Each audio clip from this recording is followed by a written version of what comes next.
Kubor nakaslem jong unongsan hima. Tiang po, gila ada keren namar balai ngat suya tu ngat penmi ya kata kapres menen kesngi. Namar ngat tu ya kejing im najong bakam long safe. Ladangan suhiar baik marwai nang tena selong lada kini kipai ba kimi ban support ngat tu ngat si syakit hal tiang. Bat na kalian jong nongelam jong kaseng rula ong yang ngari syua mapi ba kita kena arngut kila syakem.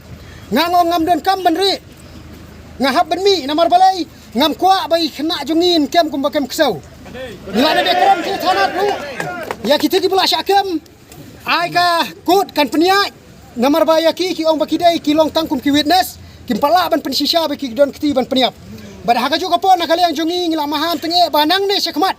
Lada pidon kam banwat iki dikot ki asu. Pidon kam ban khot mensngi mensyai. Himdai banwan siteng met siteng yong ngila pene namar balai ngis ngau thu. Hai jongi.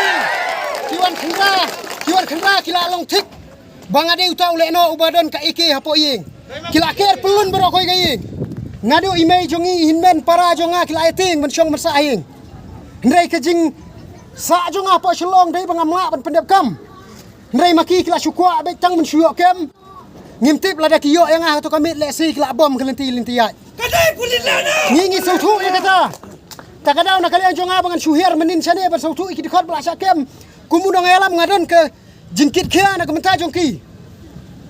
Kilawan nongkong nong siap haying jongi de kabom yo yang aki kem mi kini ki kena arngot. Tede nak kata kadau nganga klemri nang ngas nutu.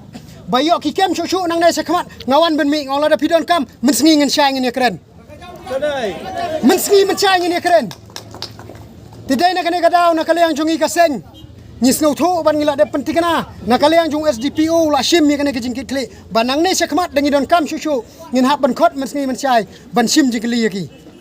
Pimdai ban kem ya pi, pimdai ban kem ya ki kat ba pim patlapi ki sabut ki babiang. Khot ya ki tang ban sim jingkli.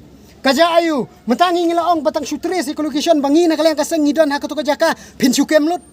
Ngong tres lang ki breu ki nong yau ki nong hat ki bran to kem lang ya ki ru.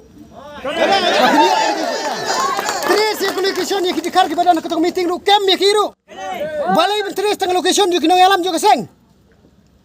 Nak kata kadau nak kalian joki kelas sim ki jingkit kli nang ne kemat la de ki don kam kin khot mensngi mensyai ngin siapet.